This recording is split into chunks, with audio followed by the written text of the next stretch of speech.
Ellos se montaron a unos palos de guayabas que eran ahí en la orilla del río. Mi hermanito estaba en la parte más alta de uno de los palos.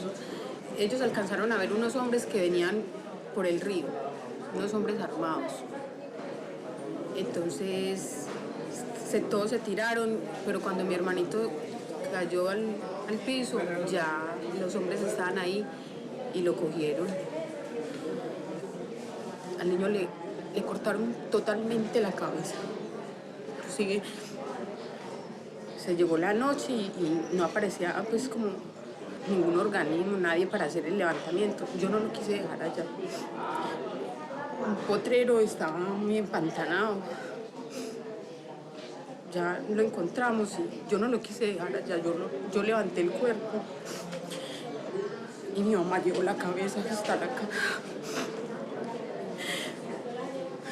Ya lo organizamos en su camita, le limpiamos la cara.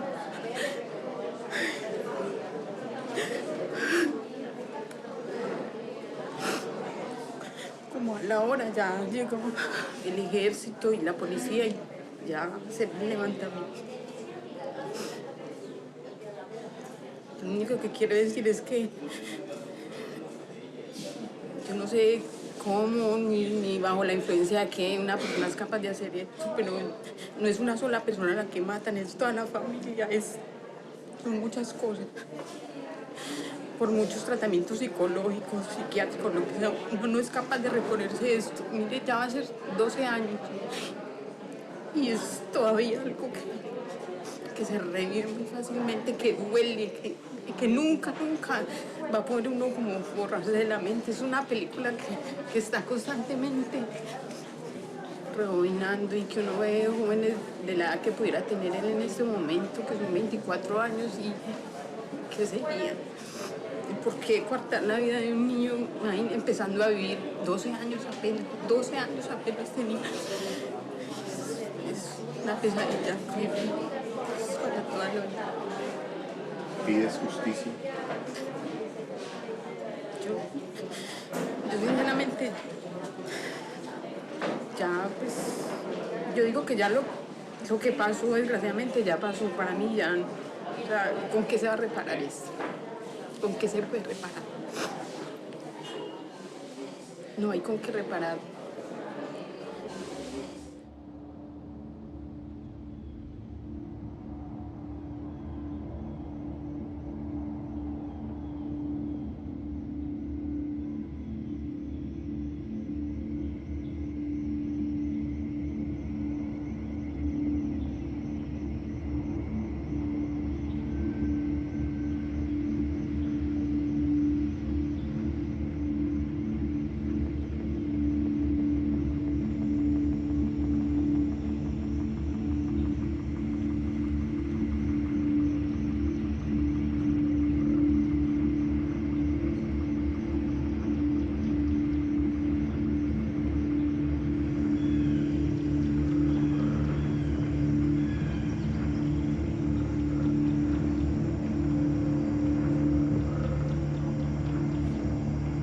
Dans cette forêt, il n'y a pas d'État. Ici, c'est la guerre, depuis toujours. Guerre civile, conflits armés internes, menaces terroristes, lutte idéologique. Les extrêmes, gauche, droite, la cruauté en concurrence. Combien de morts? Combien de disparus? On n'est pas d'accord sur les chiffres. Dans cette forêt, il n'y a pas d'État, il y a des petits villages. Le villageois. Il en a vu des libérateurs, des porteurs d'atrocités. L'extrême gauche d'abord, les guerrilleros. L'extrême droite après, les paramilitaires. Dans les années 90, les FARC, les guerrilleros, montent en puissance, alimentés par le trafic de drogue. Impossible d'en venir à bout. La police, l'armée, dépassée. Et les FARC qui gagnent du terrain. C'est là qu'ils apparaissent, alimentés aussi par le trafic de drogue. Les paramilitaires, AUC, dans le département d'Antioquia, capitale Médellín. C'est là qu'ils se sont développés. C'est là qu'il y a eu le plus de crimes. Combien de morts? Combien de disparus? Et où sont-ils? Comment ça s'est passé?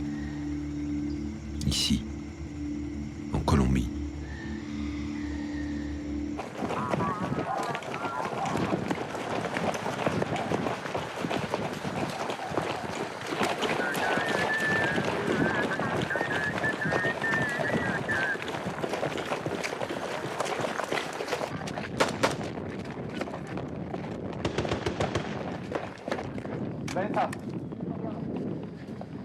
¿Todo bien?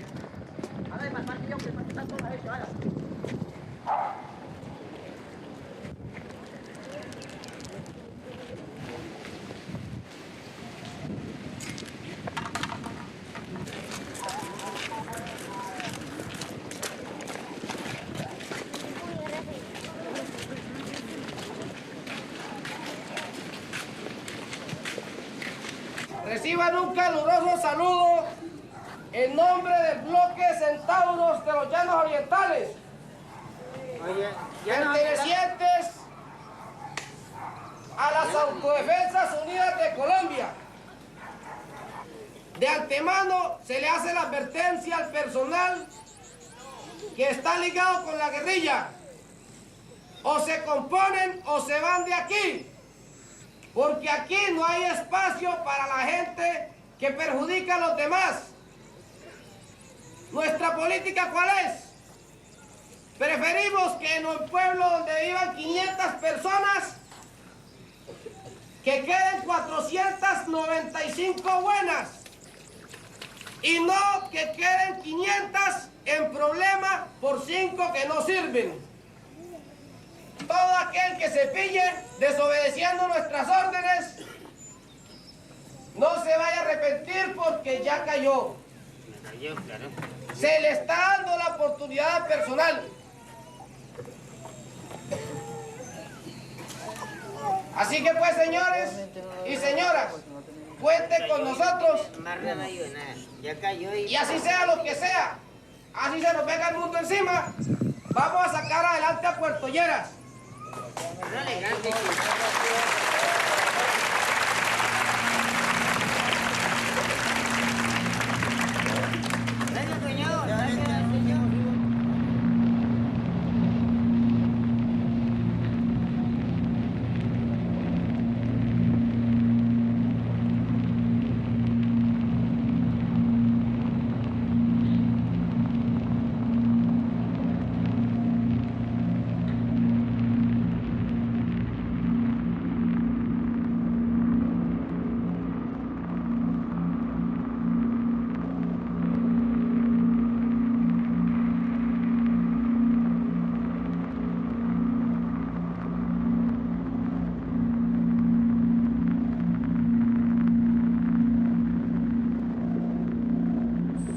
Août 2002. La guérilla des FARC chassée des centres urbains et productifs, coincée au plus profond de la jungle, au sud du pays. Les paramilitaires de l'AUC, maîtres de toute la partie nord, objectif de guerre atteint. Mais l'époque n'est plus aux armées illégales. Aux États-Unis, le 11 septembre vient d'avoir lieu. L'AUC, classée comme organisation terroriste. Plusieurs de ses chefs demandés en extradition, accusés de narcotrafic par les autorités américaines. En Europe, à La Haye, la toute nouvelle Cour pénale internationale vient de commencer son travail. Poursuivre tous les responsables de crimes contre l'humanité si les États membres ne le font pas. Les paramilitaires décident de démonter leur machine de guerre. Le nouveau président du pays est Álvaro Uribe, ancien gouverneur d'Antioquia, là où ils se sont développés. Le président leur tend la main. Les pourparlers sont engagés. Les chefs paramilitaires sont invités au Congrès. Ils doivent convaincre le pays de la légitimité de leur lutte, convaincre les parlementaires de la nécessité de mesures exceptionnelles pour mettre fin à la guerre et rentrer à la maison. On est à la veille d'une loi qui peut tout changer. Normalement, tout doit bien se passer. Vengo en irrenunciable misión de paz desde Santa Fe de Ralito, donde con la bendición de la Iglesia Católica y el apoyo de la OEA, de la comunidad internacional, del presidente, del gobierno del presidente Álvaro Uribe Vélez y del pueblo colombiano, dimos inicio formal a este histórico proceso de paz. Reafirmo aquí, en la cuna de las leyes y en el templo de la democracia, que el compromiso patriótico de la SAUC por salvaguardar una Colombia libre, digna, segura y en paz sigue en pie, como lo reclaman millones de colombianos honestos y de buena voluntad, amantes de la libertad que confían en nuestro movimiento nacional antisubversivo y han depositado la defensa de su seguridad en nosotros. Que Colombia sea en nuestras mentes y en nuestros corazones el intento siempre vivo, siempre bello, de construir el paraíso entre los Andes y el mar. Muchas gracias, honorables congresistas. Muchas gracias, señoras y señores. Dios bendiga a Colombia.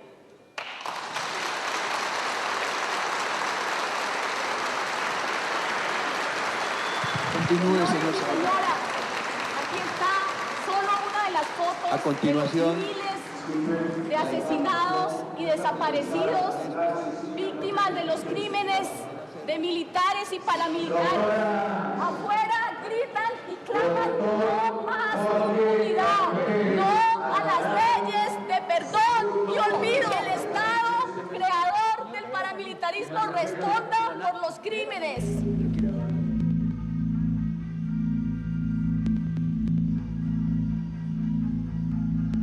Juillet 2005.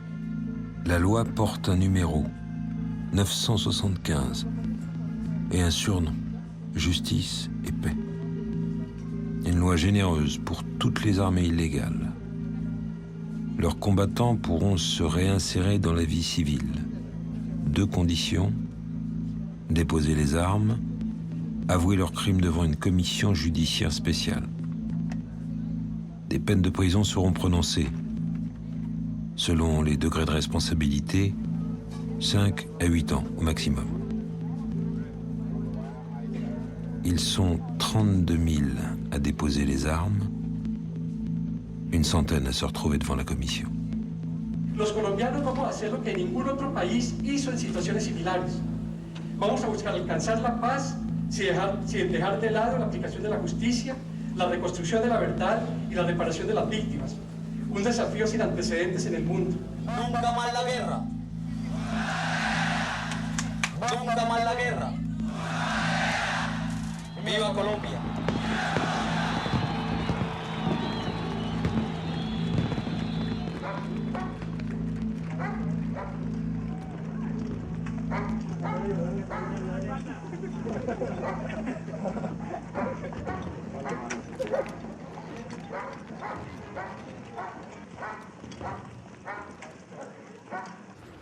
Juillet 2005.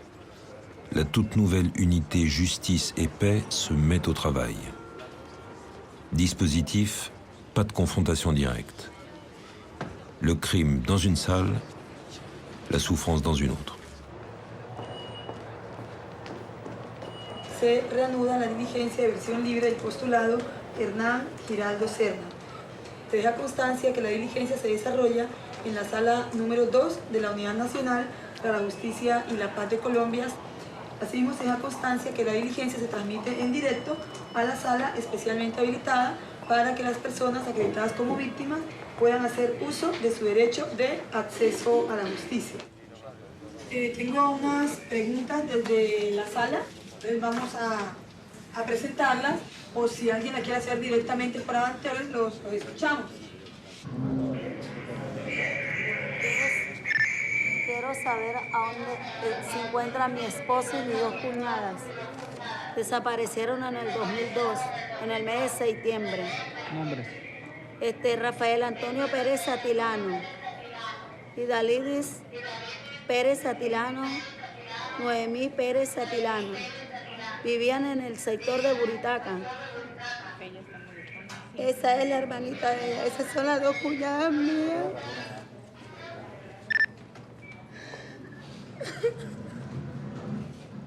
¿Tiene conocimiento? No tengo conocimiento de otro. Voy a llamarle para la averiguación. Sí, ¿tenemos alguna otra pregunta? Que no se haya presentado, por favor, porque ya estamos sobre el tiempo. Tranquila, aquí que estamos. Toma aire por la nariz y bota muy suavemente por la boca. Toma aire. Eso. Otra vez. Toma aire por la nariz y bota por la boca. Eso. Comienza. Mi pregunta es, yo voy a estar aquí contigo. Diga, mi pregunta es, ten en cuenta el lugar donde fueron los hechos. Arranca. Arranca. ¿No se escuchó? ¿No se escucha?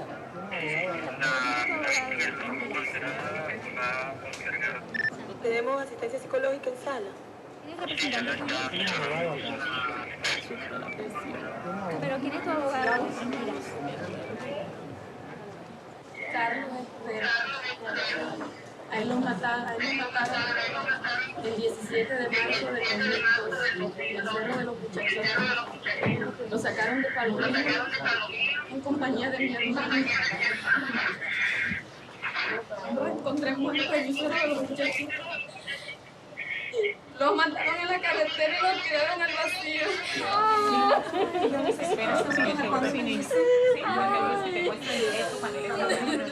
Yo voy a hacer la averiguación, ya que de pronto nos van a dar la autorización de llevar una luz para allá, para la región, y reunir una cantidad de movilizados para clarificar este caso. ¿Supo los motivos cuando le dieron muerte? No tuve conocimiento, doctor. Sigamos. Yo quiero saber qué pasó con mi esposo y con mi cuñado, o sea, Francisco Valencia y Joaquín Angelio Valencia.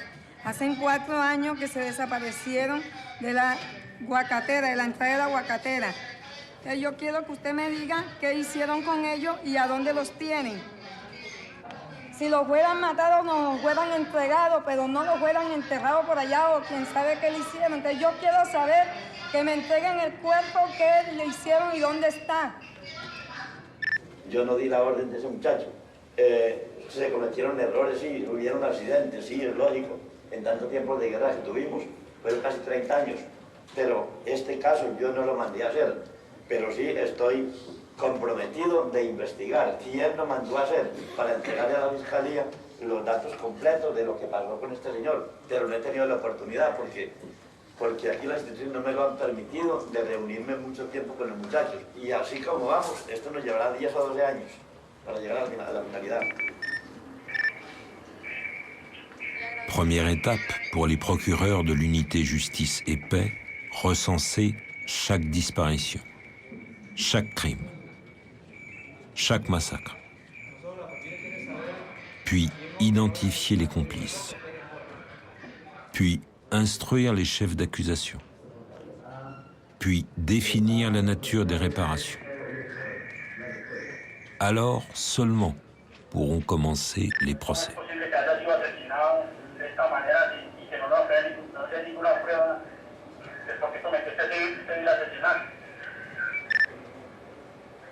Él no solamente fue asesinado, fueron muchos, fueron miles, cientos o casi miles de asesinatos que hubo en la región, no solamente por parte de nosotros, por parte de la guerrilla, también hubo muchos campesinos muertos. Pero tienen que entender de que en una guerra de casi 30 años, donde casi la mayoría de la gente que yo nombraba están muertos, porque la mayoría de las personas están muertas. Y campesinos fue lo que enterramos y hay enterrados en el campo. Pero pues, da tristeza y todo. Esto no lo hubiéramos querido hacer, pero el destino nos llevó a ese lugar. Yo soy un campesino igual que todos los campesinos y me tocó esa decisión porque la guerrilla nos arrinconó a ese sector y nos llevó a la guerra. Y ahí hubieron muchas personas inocentes que murieron, no lo reconocen, murieron niños, casos como los escuchamos ayer, y uno lo lamenta, pero de todas maneras las personas ya están muertas y por mucho que discutamos no las vamos a revivir. Estamos reconociendo los casos que nosotros hicimos y para eso estamos aquí.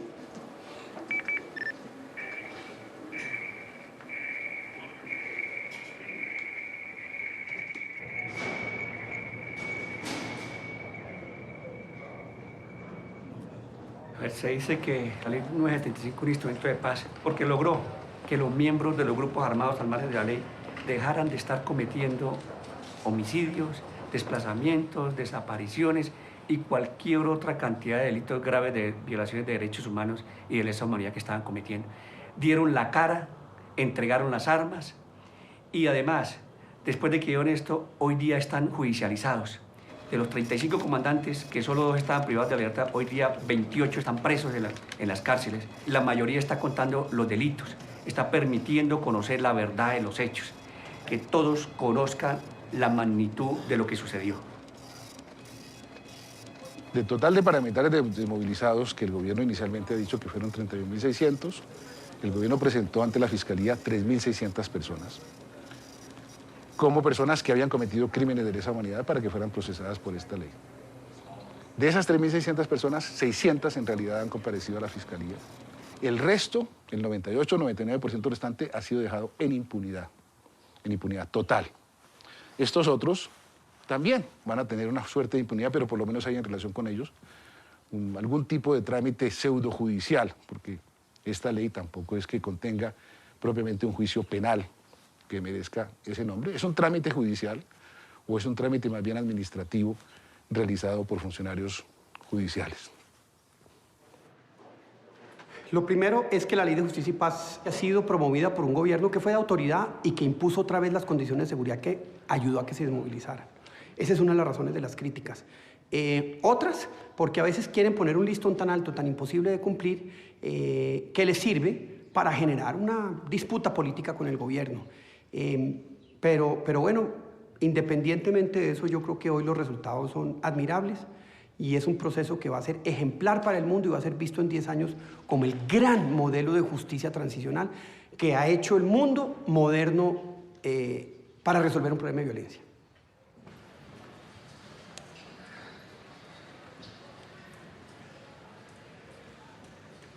Buenos días para todos los presentes en esta sala y las personas que se encuentran en las salas alternas en la ciudad de Medellín, de Popayán y Cali.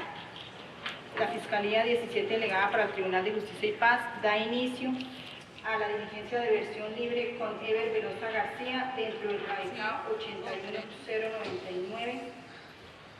Vamos a realizar la siguiente mecánica. Vamos a hacerle las preguntas que las víctimas han hecho en la sala alterna y posteriormente iremos con las preguntas que en anteriores ocasiones ya han pasado las víctimas y que el versionado es probable que tenga respuestas para ellos, entonces vamos con estas preguntas.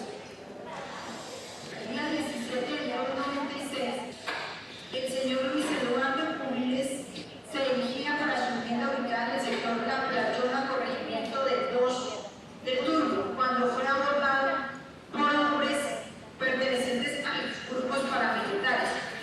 Luis Eduardo fue agarrado y torturado, sus brazos fueron cortados al igual que su abdomen, lo que generó la exposición de los órganos internos de la cavidad abdominal. Fue castrado, su cabeza fue cortada al igual que una oreja, la que al parecer se llevaron consigo como prueba de hecho y para recibir posterior pago por matar a dirigentes del Partido Comunista. Como he dicho ya acá en repetidas ocasiones, se autorizó el desplazamiento de personas, se decapitaron personas, eso no es mentira. Como están diciendo que es un hecho, se decapitaron o se eliminaron cantidad de personas, es decir, que era una práctica que utilizaba para generar terror, una práctica que utilizaba para generar esos órganos de las comunidades. Es una zona que era asentamiento de la guerrilla, una zona muy controlada por las FARC y el ELN, y nosotros tenemos mucha dificultad para controlarla, y por eso las personas que tenían vínculo con la guerrilla eran dadas de más de 60.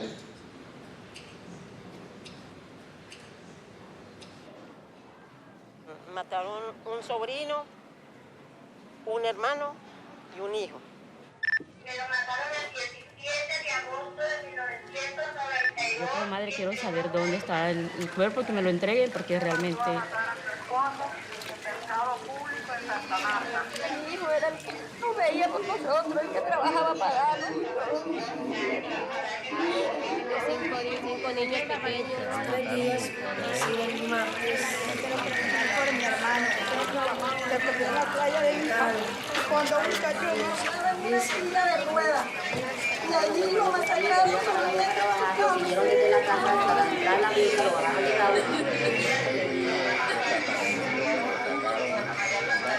Mataron a mi papá amarrado con las manos atrás.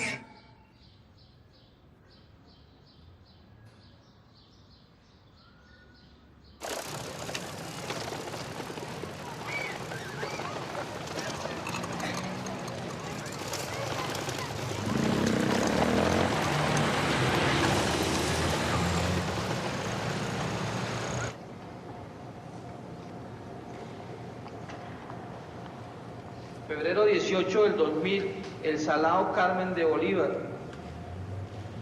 una masacre. Los paramilitares llegaron a la población del Salao y mataron mucha gente y a las demás las desplazaron.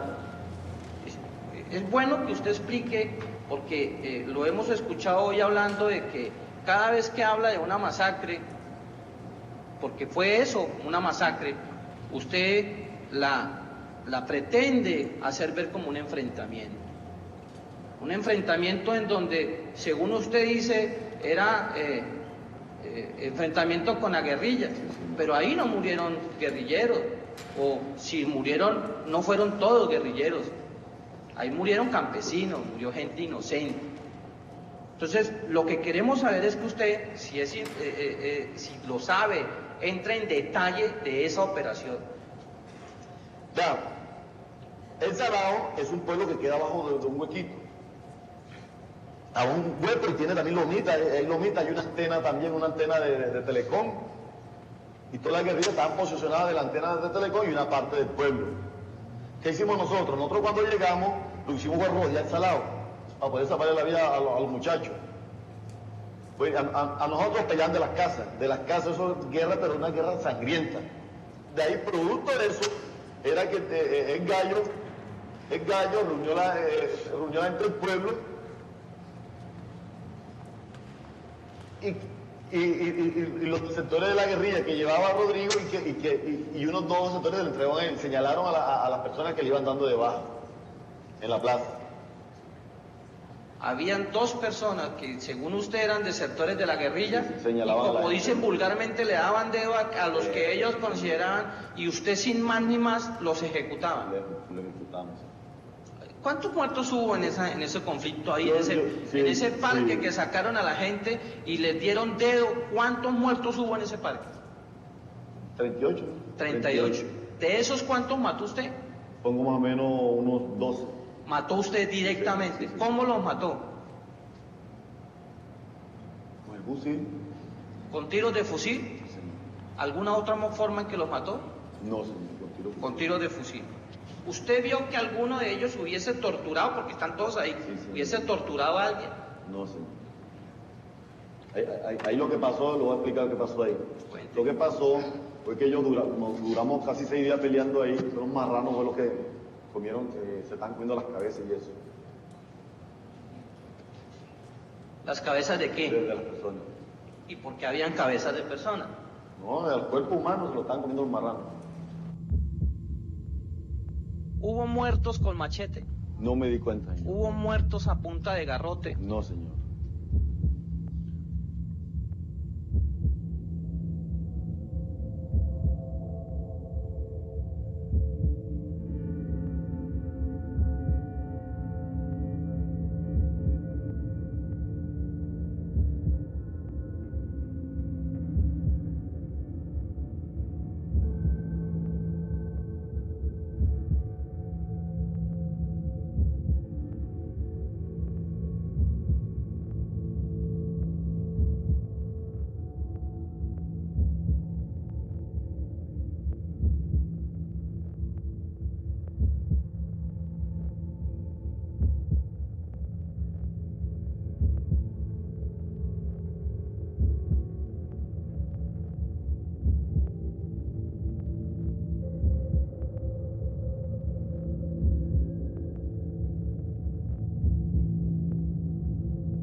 ahorita no. Dejaron, sí. ¿Todos están deportados ya de municipales? Sí, todos 3. Harold Enrique Sierra Reina.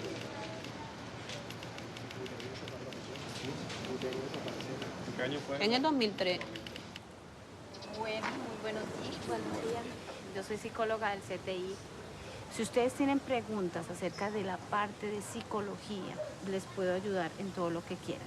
Nosotros siempre le hemos dicho al niño, no, que el niño, que tu mamá está en el cielo, que se fue. Él sabe que la mamá está en el cielo, pero él siempre, mami, la mataron. No, o sea, como decir matar es como una palabra Pero tú también debes hablarle con claridad. Sí es matar. Porque así, en el lenguaje que entienden los niños, porque personas que no manejan, que están en contra de la ley, se llevaron a tu mamita, parece que tu mamita ya murió, parece que ya murió y parece que está en el cielo, pero entonces le vas a explicar con verdades, sin disfrazar la verdad, ¿oíste? Allá está la sabiduría de nosotros, ¿no? Y Dios lo quiso así, porque Dios quería un ser tan querido como tu mamá era una mujer muy buena, entonces fíjate que ella se la llevó el Señor porque la quería mucho. Inculcarles ese tipo de situaciones y de valores a los niños para que ellos entiendan que la justicia divina es perfecta y que se ocurrió fue porque era un agrado de Dios tener a esa alma y esa persona allá en el cielo. Entonces explicarles de esta manera también a los pequeños. ¿Oyeron? A continuación les voy a mostrar unas fotografías de prendas encontradas en diligencias de exhumación. ¿Por qué es tan importante tener en cuenta cómo salió nuestro ser querido, qué llevaba, qué tenía? Las marcas de las prendas. Miren acá, la marquilla del interior, las sandalias.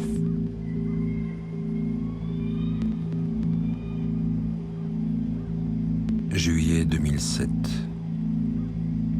Le processus justice et paix a 2 ans. Les procès n'ont pas commencé. On recense toujours les homicides, les déplacements forcés, les disparitions. Il est désormais question de fausses communes. 80 fonctionnaires de l'unité justice et paix sont à leur recherche. Procureurs, anthropologues légistes, assistants techniciens. Un chantier à la dimension du pays. Un territoire grand comme l'Allemagne, la France et l'Espagne réunis. Combien de morts? Combien de disparus? Et où sont-ils? Un cimetière immense, clandestin.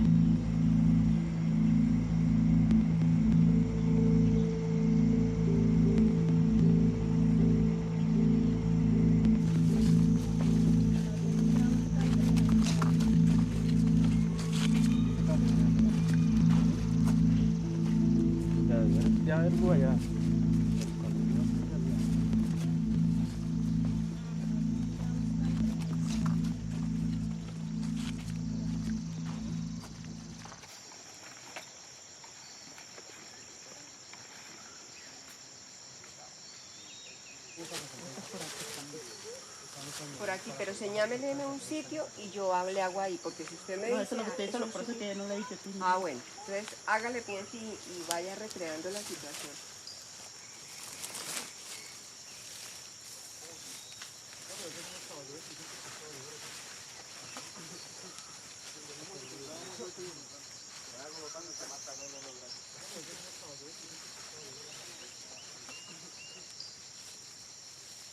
Yo lo veo muy tonteando mucho en diferentes partes. Es que él dice que no fue la primera que entró, entonces es muy difícil. No, claro, él lo que pasaba era, miraba el túmulo de tierra que estaba alterada nomás.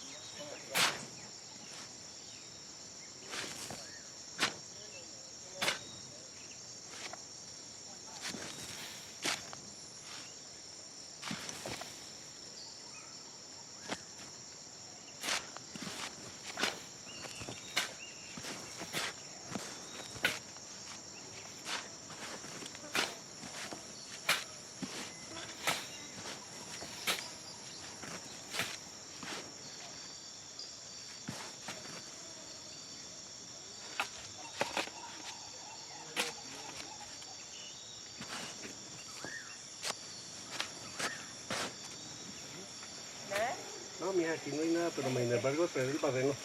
¿Me prestas el barreno? Yo lo he visto. Ah.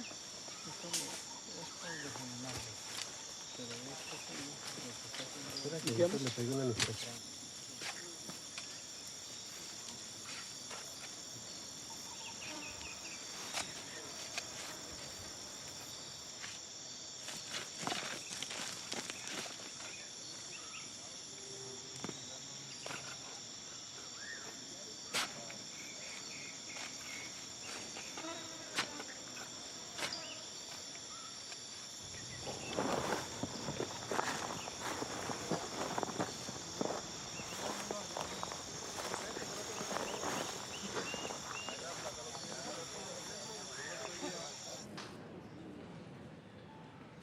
Siga, señor postulante.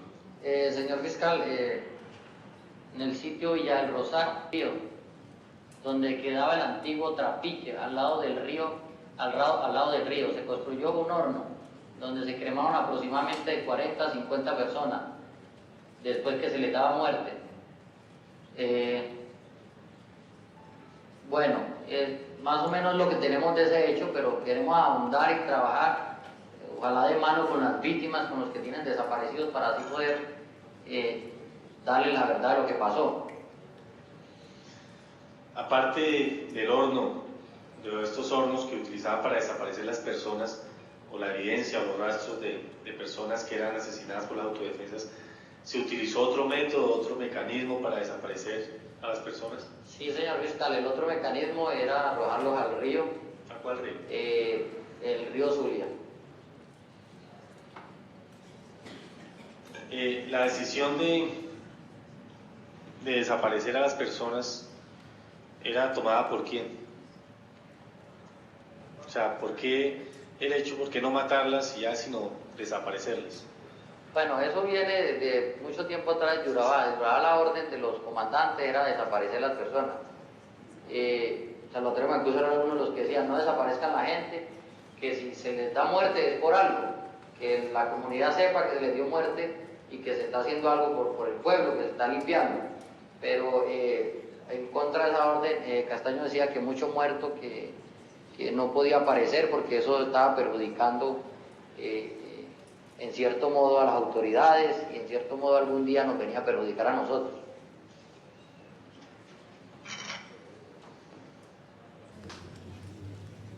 ¿En qué momento ustedes dejan de dejar a las personas en los sitios donde atentan contra ellos y en qué momento empiezan a generar esas fosas? Ahí hay una gran responsabilidad de la fuerza pública, porque en Urabá comienza a haber una serie de homicidios todos los días. Entonces, a los comandantes se les suben los índices de homicidios. ¿A los comandantes qué? A los comandantes de la policía o del ejército. Se comienzan a subir los índices de homicidios y comienzan a ser presionados por sus jefes más altos o por medios o por diferentes entes, tanto gubernamentales como de ONGs, porque están ocurriendo esos hechos y enfrente de ellos. Entonces ellos comienzan a solicitarnos que por favor no dejemos muertos, sino que los desaparezcamos y que los enterremos para que ese índice no se suba tanto.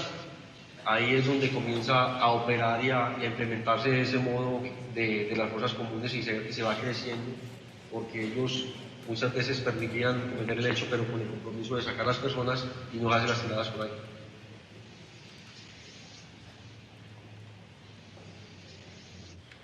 Yo quisiera que nos concretara aquí qué personas, si lo recuerdan, qué militares los ayudaron allá, tanto en ese Urabá como en la zona del Calima, si tienen nombres propios de militares que aún estén en la institución, que estén vivos. Porque es que aquí nos hemos encontrado con muchas acusaciones contra muchos militares, pero ya fallecidos. Y eso no da de pronto una muy buena impresión de que las personas postuladas entonces estarían colaborando y diciendo la verdad. Yo acá he hablado no de uno, sino de muchos militares de fuerza pública, tanto policías como militares vivos, que inclusive todavía estaban ejerciendo hoy en día como comandantes de guarniciones militares. He hablado de coroneles, que hoy en día todavía hasta generales ya He hablado del general del Conejo que, como dije, uno de los grandes impulsores de la autodefensa en el país fue el Conejo. Él le permitía a sus tropas libremente operar y patrullar con nosotros.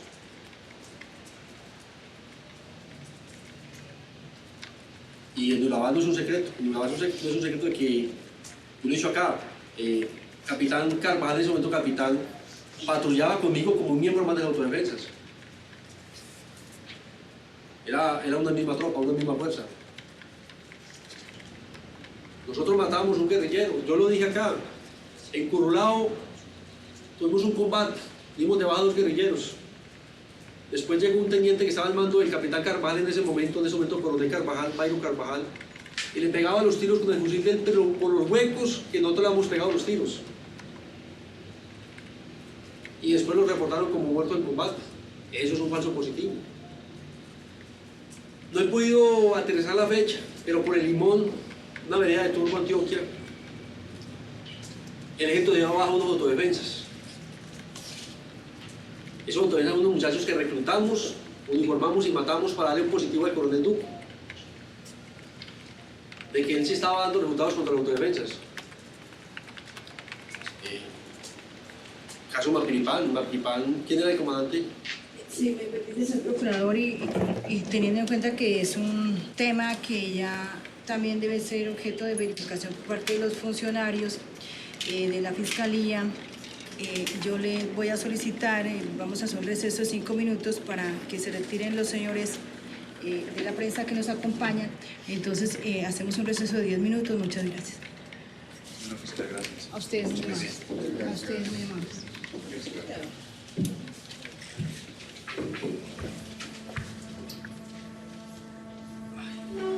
Désormais, se taire porte à conséquence. Mais parler fait peur. Voici venu le temps des menaces nouvelles. Début 2008, l'empilement se poursuit. À chaque nouveau nom, un nouveau dossier. À chaque nouveau dossier, une nouvelle enquête. Et à chaque nouvelle enquête, la pression qui augmente. Les menaces se multiplient. Tout le monde est touché. Les familles des paramilitaires, celles des victimes et les fonctionnaires de justice. Et la menace n'est qu'une première étape.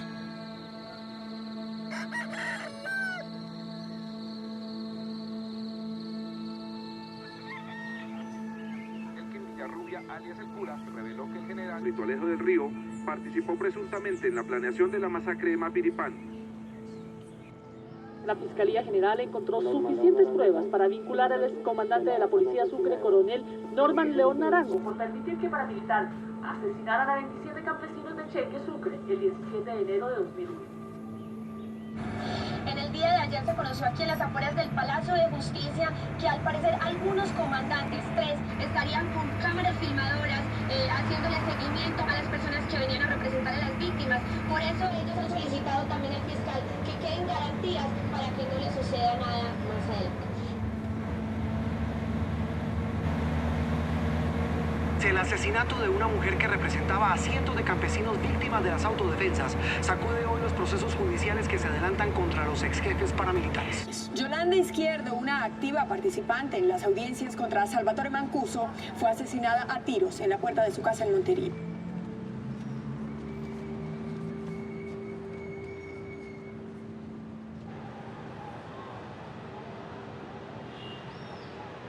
Las estructuras paramilitares continúan actuando, aunque el gobierno no lo reconoce. El gobierno a los grupos que continúan actuando les cambió de nombre, los llama bandas criminales.